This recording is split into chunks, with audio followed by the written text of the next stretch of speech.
चिंतन से दूर होगी चिंता। नमस्कार, बहुत स्वागत है आपका। प्राइम डिबेट देख रहे हैं आप, आपके साथ में जेपी शर्मा। कांग्रेस लगातार अपने पुराने गौरव को वापस हासिल करने के लिए जतन कर रही है। ये मानने वालों की भी कमी नहीं है कि कांग्रेस का फिर से सशक्त बनना और बने रहना लोकतंत्र की सेहत के लिए ज़रूरी है। पिछले कुछ सालों में काफ़ी हद तक बदल चुके राजनीतिक हालात में भाजपा ने गैर हिंदी भाषी पश्चिम बंगाल और उत्तर पूर्व के राज्यों में भी अब सीधी लड़ाई से कांग्रेस को काफ़ी हद तक अलग थलग कर दिया है। ऐसे में कांग्रेस के लिए हिंदी पट्टी के अपने परंपरागत वोट बैंक को बचाए रखना तो चुनौती है ही, लेकिन भाजपा के वोट बैंक में सेंध लगाना और बड़ी चुनौती है, जो किए बिना पार्टी का वापस सत्ता में आना दिन के सपने जैसा है। तो उदयपुर चिंतन में इस कठिन रास्ते पर चलने का क्या तरीका सुझाया जाएगा, ये देखना कम दिलचस्प नहीं होगा। इसी पर आज बात होगी इन सवालों के जरिए कि कांग्रेस के सामने क्या क्या चिंताएं, क्या क्या चुनौतियां, क्या चिंतन मिटा पाएगा कांग्रेस की सबसे बड़ी चिंता, और 2023 में चुनाव हैं, 24 में बड़े चुनाव हैं, क्या इनके लिए पार्टी में नई जान फूंक पाएगा उदयपुर चिंतन।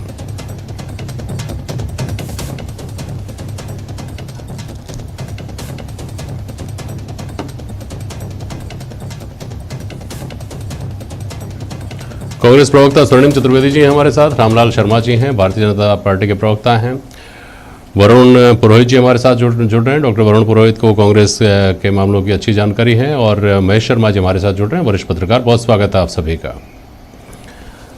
वरुण जी, आपको आवाज सुनाई दे रही है क्या? सबसे बड़ी चिंता क्या मानते हैं कांग्रेस की? जी जी जेपी शर्मा, सबसे बड़ी चिंता क्या मानते हैं कांग्रेस की? देखिए, कांग्रेस की सबसे बड़ी चिंता ये चिंतन शिविर, कांग्रेस की सबसे बड़ी चिंता कांग्रेस खुद हो चुकी है। जो चिंतन शिविर लगा रहे हैं वही 300-400 आदमी वही है, जिनमें अधिकांश वो है जिनके कार्यकलापों के कारण कांग्रेस रसातल में पहुंची है। आप जेपी शर्मा जी मुझसे ज्यादा अनुभवी, पंचमढ़ी सेशन का भी आपको होगा नॉलेज। पंचमढ़ी सेशन था, उसमें जो सिफारिशें लागू की गई, प्रस्तावित की गई थी, वो लागू हो जाती, कांग्रेस की आज ये स्थिति नहीं होती। एंटनी कमेटी बनी, कितनी कमेटीज बनी, आज चिंतन शिविर हो जाएगा, उसके बाद भी क्या हो जाएगा? चिंतन शिविर होने के बाद भी कांग्रेस पार्टी जब तक रीऑर्गेनाइजेशन अपना नहीं करेगी, जब तक क्या होगा? यूथ कांग्रेस एनएसयूआई के चुनाव करा के वो इनके जो हरावल दस्ते थे कांग्रेस पार्टी के, उनको आपने समाप्त कर दिया। तो सबसे पहले तो उनको रिवैम्प, आप यूथ को अपने साथ जोड़ना चाहते हो तो एनएसयूआई यूथ कांग्रेस एक माध्यम होता था, उसको आप जब तक रिवैम्प नहीं करोगे पुराने तरीके से, जब तक कोई चिंतन करने से फायदा नहीं। और आप ये बताइए, पंचमढ़ी सेशन में जो सिफारिशें की गई थी, 2 बार के हारे हुए को टिकट नहीं मिलेगा, 3 बार के हारे हुए को कभी राज्यसभा टिकट, चेयरमैनशिप दी जाए, ये सब चीजें कार्यकर्ताओं का इसमें पार्टिसिपेशन नहीं है। चिंतन शिविर में वही लोग हैं जो G23 भी बनाते हैं, CWC भी बनाते हैं, वही चिंतन शिविर करते हैं। अधिकांश इसमें वही लोग हैं जिनके कार्यकलापों से मैंने कहा कांग्रेस रसातल में चलेगी। राजस्थान को इसलिए इन्होंने चुना है, राजस्थान एकमात्र बड़ा राज्य इनके पास बचा है पूरे हिंदुस्तान में, और अशोक गहलोत जी बड़े चतुर राजनीतिज्ञ हैं, उसके अलावा संगठन के भी मास्टर हैं। आज भी अशोक गहलोत जी को एनएसयूआई यूथ कांग्रेस पूरे हिंदुस्तान के कार्यकर्ता जानते हैं, बाय नेम अशोक गहलोत जी जानते हैं। इसलिए इन्होंने एक प्रयास किया है राजस्थान में करने का। आगामी चुनाव भी आने वाला 1.5 साल, जब तक आप, मैं मेरा लास्ट कंप्लीट कर दूं, जब तक कि आप कार्यकर्ताओं का पार्टिसिपेशन या कांग्रेस विचारधारा के लोगों का पार्टिसिपेशन नहीं रखोगे, जब तक आप कितने चिंतन करो, उससे क्या होगा? चिंता तो मिटेगी नहीं। ठीक है, मैं आता हूँ। और ये खास तौर पर कांग्रेस विचारधारा की जो आपने बात कही, ये इन दिनों में बहुत प्रासंगिक हो गया सवाल, इस पर भी बात करेंगे। स्वर्णिम जी, 2013 में भी इसी राजस्थान में, इसी जयपुर में चिंतन शिविर आपने किया था, तब आप सत्ता में थे, और कमोबेश मुझे लगता है आज के हालात से तो बहुत बेहतर हालात थे। बहुत सारे राज्यों में आपकी सरकारें थी, महाराष्ट्र में थी, हरियाणा में थी, और कई राज्यों में आपकी सरकार थी उस वक्त। यूपीए सरकार तो चली रही थी, यूपीए 2, और आपको शायद ही अंदाजा इस बात का रहा हो 2013 में तो कि 2014 में परिस्थितियां किस तरह की सामने आने वाली हैं। लेकिन अब आपको बखूबी पता है कि आप कहां खड़े हैं। आपने जो लूज़ किया है उसको हासिल करना, वापस उस जगह पे आना, और फिर आगे बढ़ना, और फिर भाजपा से सत्ता हथिया लेना, अपने आप में आज की तारीख में कितना बड़ा टास्क है, बहुत बेहतर तरीके से जानते हैं। ऐसे में वरुण जी ने अपने हिसाब से बताया, पार्टी को किन मुद्दों को सर्वोपरि रखना चाहिए, कौन से मुद्दे सबसे बड़ी चुनौती लगते हैं? स्वर्णिम जी। देखिए जेपी जी, मैं आपको बताना चाहता हूँ, हमारे जो चिंतन शिविर होते हैं, पहले भी होते रहे, आज़ादी से पहले भी होते थे, उस वक्त भी जो समसामयिक विषय होते हैं, जो समाज की अवधारणाएं होती हैं, जो वहाँ पे परेशानी होती है, लोगों के समक्ष आती है, उन मुद्दों पर चर्चा की जाती है। उन मुद्दों पर चर्चा करके हमारी पार्टी कार्यकर्ताओं के माध्यम से लोगों तक पहुँचती है और उन मुद्दों को उठा करके उनका निराकरण करने का प्रयास करती है। आज जो चिंतन शिविर है, इसमें भी चूंकि आपने 13 का हवाला दिया, 13 में परिस्थितियाँ अलग थी, तब हम सत्ता में थे, आज हम विपक्ष में। तो निश्चित रूप से जो आज के मुद्दे हैं, जिसमें यूथ को लेकर के, फार्मर्स को लेकर के, कृषि को लेकर के, देश की अर्थव्यवस्था को लेकर के, और उसके साथ हमारे संगठन को लेकर के भी हम बात करेंगे। जो राजनीतिक परिदृश्य है, इस पर चर्चा होगी। और इन सभी जो कहना चाहिए मुद्दों पर जब चर्चा होगी, तो चर्चा के साथ हमें इन मुद्दों पर कैसे आगे बढ़ना है, किस तरह से आगे बढ़ना है, किस तरह से जनता के बीच जाना है, क्या विषय उठाने हैं और किस तरह से उठाने हैं, इन दोनों ही बातों पर चर्चा यहाँ पे होगी। और चर्चा होने के साथ रोड मैप तैयार होगा। और देखिए, मैं आपको एक चीज और बताना चाहता हूँ कि बार बार कई तरह की बातें की जाती हैं। तो मैं कांग्रेस के विषय में अगर आप देखेंगे, तो कांग्रेस पार्टी अगर सत्ता में नहीं है तो राज्यों में विपक्ष में है।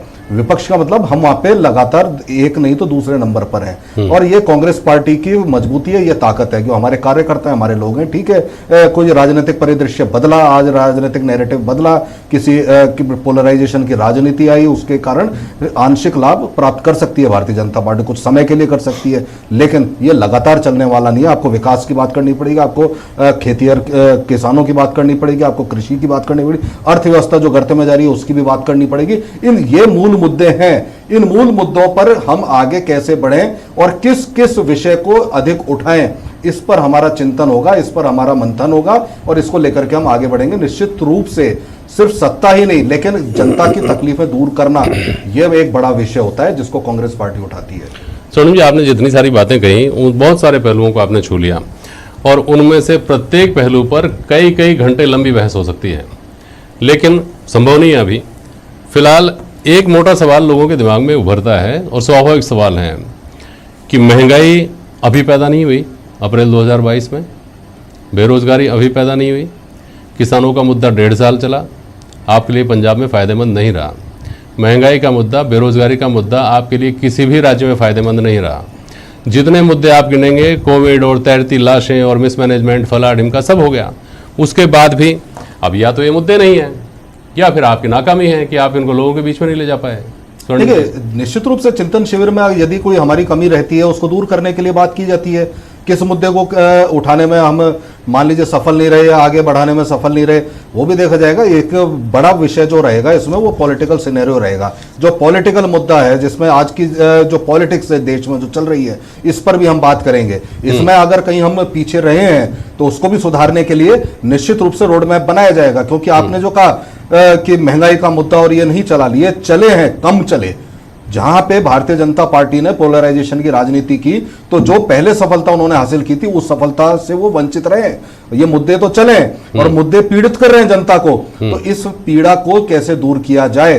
और जो राजनीतिक परिदृश्य आज भारतीय जनता पार्टी ने तैयार किया पोलराइजेशन की राजनीति का, उससे कैसे निपटा जाए, इस पर भी चर्चा होगी। ठीक है, बिल्कुल सब विषयों पर चर्चा होगी। रामलाल जी, स्वर्णिम जी कह रहे हैं कम चले हैं, आप इस बात को लेकर चिंतित होते हैं कभी कि ज्यादा चल गए तो आपका क्या होगा? रामलाल जी। देखिए जेपी शर्मा जी, सबसे पहले तो मैं कहूंगा कि किसी भी वृक्ष का फलीभूत होना इस बात से साबित होता है कि उसकी जड़ें मजबूत हो, और जब जड़ें मजबूत होती है तो वो वृक्ष जो है वो वटवृक्ष के रूप में पनपता भी है और दिखता भी है, और भविष्य के अंदर वो फल भी देता है। सबसे पहले तो कांग्रेस इस बात का निर्णय करे कि आखिरकार वो चिंतन शिविर वो किसके लिए, वो अपनी अंदरूनी पार्टी के झगड़ों के लिए चिंतन शिविर है या राष्ट्र के लिए चिंतन शिविर है। कांग्रेस सिर्फ अपने पार्टी के अंदर चल रही गहमागमी G23 या अन्य अंतरकलह उससे जूझने का चिंतन शिविर करने के लिए जा रही है। रही बात यह है कि अब तो इनके प्रशांत किशोर भी कह चुके हैं कि गैर कांग्रेसी को कांग्रेस पार्टी का राष्ट्रीय अध्यक्ष बनाया जाना चाहिए। जब तक ये वंशवाद से, परिवारवाद से बाहर नहीं निकलेगी, कितने चिंतन कर ले, इनका भला होने वाला नहीं। भारतीय जनता पार्टी जब जनसंघ की स्थापना हुई थी, उस समय भी हमारा नारा एक ही था, हम विचारों से समझौता कभी नहीं करते। तब भी हमारा नारा यह था, कश्मीर हो या गुवाहाटी, अपना देश अपनी माटी। तब भी हमारा नारा यह था, धारा 370 हटनी चाहिए। तब भी हमारा नारा यही था, रामलला हम आएंगे, मंदिर वहीं बनाएंगे। तो भारतीय जनता पार्टी कभी भी अपने वैचारिक मुद्दों से नहीं भटकी। कांग्रेस का दोहरा चरित्र है। ये दिल्ली में क्या बोलते हैं, राजस्थान के अंदर क्या बोलते हैं, उत्तर प्रदेश के अंदर कोई घटना घटित होती है तो पुरजोर शब्दों के अंदर विरोध दर्ज कराते हैं, राजस्थान के अंदर घटना होती है तो ये चुप रहते हैं, शांत रहते हैं। तो ये दोहरा चरित्र देश देख चुका। अब कांग्रेस का चिंतन पहले स्पष्ट करे कि पार्टी का चिंतन है या राष्ट्र के लिए चिंतन है। मेरे ख्याल से राष्ट्र के लिए चिंतन करे तो ज्यादा बेहतर रहेगा। पार्टी के अल्लाह जी, आपने अभी मंथन किया था 7 दिन पहले, आपने राष्ट्र के लिए मंथन किया था या राजस्थान की राजनीति में आपकी पार्टी में अंदर सब कुछ ठीक ठाक नहीं चल रहा है इसके लिए मंथन किया था?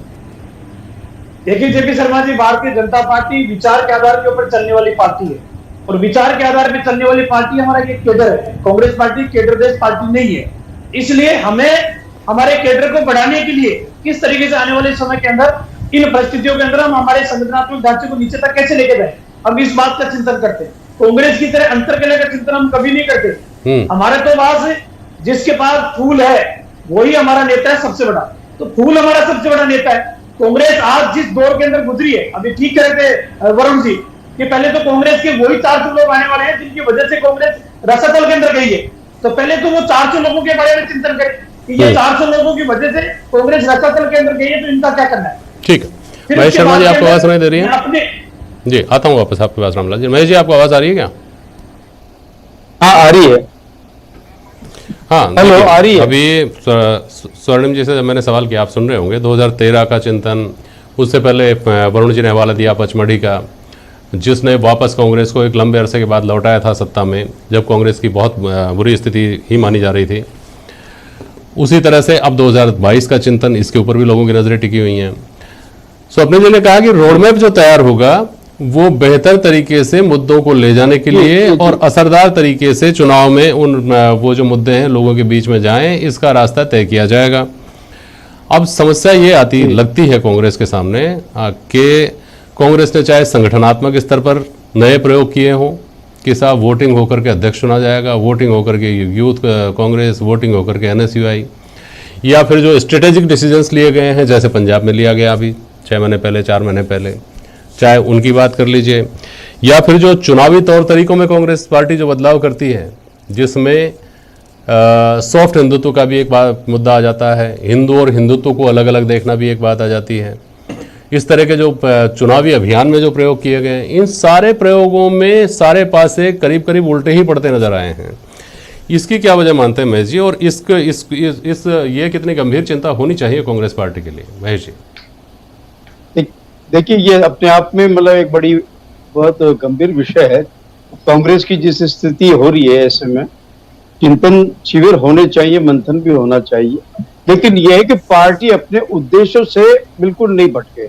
कांग्रेस पार्टी का जो उद्देश्य लिखा था उसे बार बार में अपने उद्देश्य से हट जाती है। कभी अपने जो प्रिंसिपल्स है उससे हट करके जब ये कुछ करती है, जैसे सॉफ्ट हिंदुत्व की तरफ बढ़ी या और कुछ किया, तो ये भी एक चीज अपने आप में है कि ये फॉलोअर हो गई है, जबकि इसके नीतियों के अनुसार मतलब क्या है, दूसरे जो दल हैं वो उसका अनुसरण कर रहे हैं। तो एक तो ये सबसे बड़ी कमजोरी है कि ये अपने मूल जो सिद्धांत थे उनसे कहीं इनमें भटकाव आ गया है। दूसरे सबसे जो बात ये है कि जो बराबर इस पे आरोप लगते रहे, जो पार्टियां जिस बिहाफ पे इन पे सवार होती रही कि परिवारवाद, उससे अभी तक ये पूरी तरह से मुक्त नहीं हो पा रही है, तो इसकी तरफ भी इनको देखना चाहिए। तीसरा यह है कि जब भी कोई है नया, हर पार्टी में, अब जैसे आरजेडी में नया चेहरा तेजस्वी यादव आ गया, और सपा के अंदर नया चेहरा मतलब अखिलेश यादव आ गया, तो ऐसी सूरत में फिर ये बार बार में यूथ को जब तक ये नहीं लेके आएंगे सामने, नए चेहरे को पार्टी का नहीं लाएंगे, नए चिंतन को नहीं लाएंगे। और लेकिन एक बहुत समझदार आदमी का, अनुभवी आदमी का कहना यह भी था, क्या इस बात में दम लगती है आपको कि अगर कांग्रेस से गांधी परिवार नाम की कैप को हटा दिया जाए, भले ही किसी को भी आप लेकर के आइए उनकी जगह, तो क्या ऐसा नहीं है कि पार्टी में आज जो अनुशासनहीनता दिख रही है वो कई गुना बढ़ जाएगी? आज तो फिर भी लोगों को जो पुराने कांग्रेस उनको डर है, 10 जनपद का डर है, गांधी परिवार का डर है। नहीं, गांधी परिवार का ये भी मान के चलिए, गांधी परिवार से काफी इसका वजूद तो है, लेकिन कुछ अरसे में अपने आप को मतलब कभी कभी क्या है कि आगे बढ़ने के लिए बहुत जरूरी होता है पीछे की तरफ अपन को वापस आए और फिर लंबी छलांग लगाए, तब तो मतलब कुछ अचीवमेंट हो सकता है। लेकिन हो ये रहा है कि वहां उनका प्रभुत्व, कुछ तत्व इसमें जो है उनका प्रभुत्व बनाए रखते हैं। और फिर दूसरे में इसमें अगर 23 के नेताओं के बारे में बात करें तो आप ये आश्चर्य होगा कि उनके जो सुझाए गए सुझावों पर गौर नहीं किया जाता। तो जब तक आप पार्टी में स्वयं में ही अंतर में जो जिस तरह के बदलाव चाहते हैं, जिस तरह का होता है, तो एक मतलब किसी को आप महत्व देते, किसी को नहीं देते।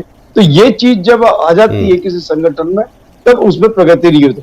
समय के अनुसार जो आपको फैसला लेना है उसमें हम फिसड्डी हो जाते हैं, वहीं अनुकरण पे उतर आते हैं और किसी न किसी मुद्दे। अब जैसे किसान आंदोलन का लेकर के देखिए, किसान आंदोलन को किस वक्त पे इन्होंने सपोर्ट किया, उस जब मतलब क्या कहते हैं, जब किसान इनसे सपोर्ट नहीं मांग रहे थे और वो इंडिविजुअल अपना ही अस्तित्व रख रहे थे। तो ऐसी सूरत में कांग्रेस को ये सोचना चाहिए कि वो मुद्दों से मतलब क्या कहते हैं जहां उसको मतलब करना चाहिए, फर्मली करना चाहिए और डिसीजन लेने चाहिए, फर्मली लेना चाहिए। नीतियां बनती है, सिद्धांत बनते हैं, लेकिन उस पर फॉलो टिके रहना भी एक जरूरी है।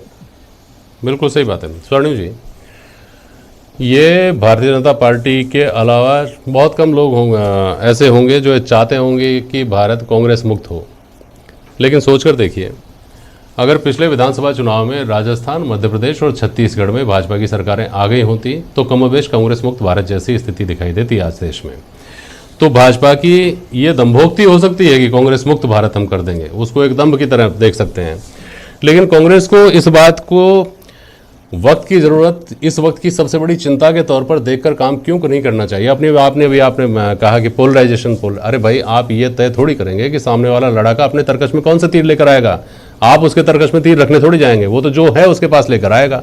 आपको उसकी काट तो आपको ढूंढनी पड़ेगी ना, आपको तैयार करनी पड़ेगी। स्वर्णिम जी बिल्कुल सही बात है। उसी काट के लिए तो ये चिंतन शिविर हो रहा है। इसमें जो विषय है उसमें जो पॉलिटिकल सिनेरियो है उसको भी लेकर के, यूथ को लेकर के भी है, हमारे संगठन को लेकर के भी है। और मैं आपको ये बता दूं, अभी कई तरह की बातें हुई, G23 के नेता या इस तरह जो भी बात हुई, उन सबको उसमें समावेश किया। सब कमेटीज को अगर आप देखेंगे जो बनी है, उसमें सभी नेता हैं जो अपने अपने विचार रखेंगे और अपनी अपनी प्लानिंग बनाएंगे। उस हिसाब से ही जब अंत होगा शिविर का, तो हमें आगे का जो हमारा समय होगा, आने वाले 2-3 साल, हम किस रोड मैप पर चल के लड़ाई लड़ेंगे, वही तय होना है इस शिविर में। क्योंकि इस शिविर में जो भी हमारे शिविर होते हैं, वो शिविर कभी सत्ता प्राप्ति के लिए नहीं होते, वो शिविर होते हैं जनता के लिए, हिंदुस्तान के लिए लड़ाई लड़ने के लिए, हिंदुस्तान की मजबूती के लिए, हिंदुस्तान के विकास के लिए। और देखिए, बार बार परिवारवाद की बात आती है, तो मैं एक छोटा सा आपको स्पष्टीकरण देना चाहता हूं जो सब लोगों को ये पता हो। 89 के बाद हमारी 3 बार सरकारें बनी है हिंदुस्तान में, मेजोरिटी की सरकार बनी, और उसमें गांधी परिवार का कोई सदस्य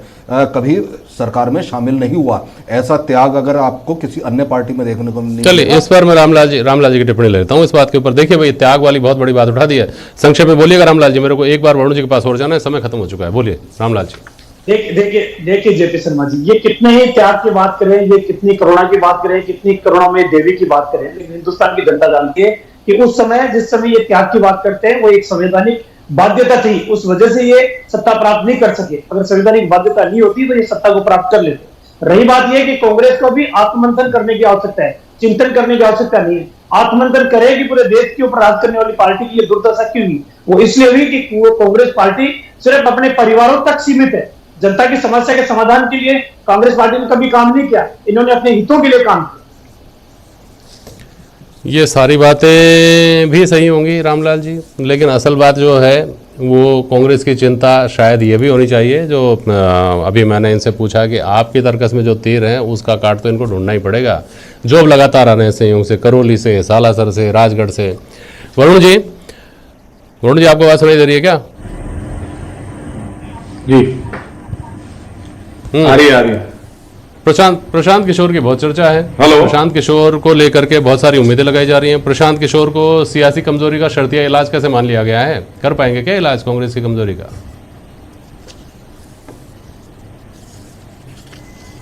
जेपी शर्मा जी, एक स्थिति होती है किंग कर्तव्य विमूढ़ स्थिति, एक होती है जड़ता की। तो कांग्रेस का जो सेंट्रल सिस्टम है जड़ता की स्थिति में आ गया है। पूरा देश कांग्रेस के लिए चिंतित है, पर इनको ये चिंता नहीं हो रही कि एक फेस नेशनल लेवल पे कौन सा लाएंगे। इनके पास एक चमत्कारिक फेस था प्रियंका गांधी को, आज दिन तक इनकी समझ में नहीं आ रहा। प्रियंका गांधी को लोग इंदिरा गांधी मानते हैं, इंदिरा गांधी का अक्स मानते हैं, प्रियंका गांधी को राष्ट्रीय स्तर पे लाना ही नहीं चाहते। ये इससे बड़ी जड़ता की स्थिति कांग्रेस पार्टी की क्या होगी? आप बार बार चिंतन कर लो, मनन कर लो, करने वाले वही है जो कांग्रेस को मैंने बार बार रिपीट किया और सतल में पहुंचा रहे हैं। वो किस बात का मनन चिंतन करेंगे? और आजादी के बाद से कांग्रेस पार्टी का बिगर गांधी परिवार के अस्तित्व ही नहीं रहा है। तो ये नैरेटिव जो विपक्ष क्रिएट कर रहा है कि गांधी परिवार हटा दो, ये खुद भी वही मान रहे हैं, तो ये मान लेंगे तो कांग्रेस वैसे ही ताला पड़ जाएगा। तो इनकी समझ में नहीं आ रहा, इसीलिए जड़ता की स्थिति में यूं कह रहा हूं। आपने प्रशांत किशोर की बात करी, आपके खुद की पार्टी में हजारों लाखों की तादाद में नेता कार्यकर्ता हैं जो सारी राजनीति समझते हैं, आपके विचारक है, पत्रकार हैं, उनको आप इस्तेमाल नहीं करना चाहते हो। प्रशांत किशोर एक कंपनी है, उसको लाके आप ठेका दोगे पार्टी को? कोई ठेके से पार्टियां थोड़ी चलती हैं। आपको ऑर्गेनाइजेशन को रिवैम्प करना है और गैर कांग्रेस पृष्ठभूमि के लोगों को निर्णायक और अहम पद नहीं देना। यही पंचपड़ी में डिसाइडेड हुआ था, उसको ये लागू ही नहीं करना चाहते हैं। प्रशांत किशोर को भिन्न भिन्न प्रकार की बातें आ रही हैं, उनको राज्यसभा भेज दो, उनको महासचिव बना दो। तो जो लोग कांग्रेस पार्टी में रहे नहीं, जो लोग कांग्रेस पार्टी के लोगों को, मैंने आपको बताया, अशोक गहलोत जी की बात बताई, और भी वरिष्ठ लोग हैं जो कांग्रेस से लेकर के पूरे देश में मई में चिंतन शिविर हो जाए, उसमें कुछ फैसले हो जाएं और वो किस तरह से जमीन पर उतरेंगे और क्या फर्क ला पाएंगे पार्टी की रीति नीति में और पार्टी के असर में, इंतजार करते हैं। बहुत शुक्रिया आप सभी का आज प्राइम डिबेट में शामिल होने के लिए। आज के लिए बस इतना ही, नमस्कार।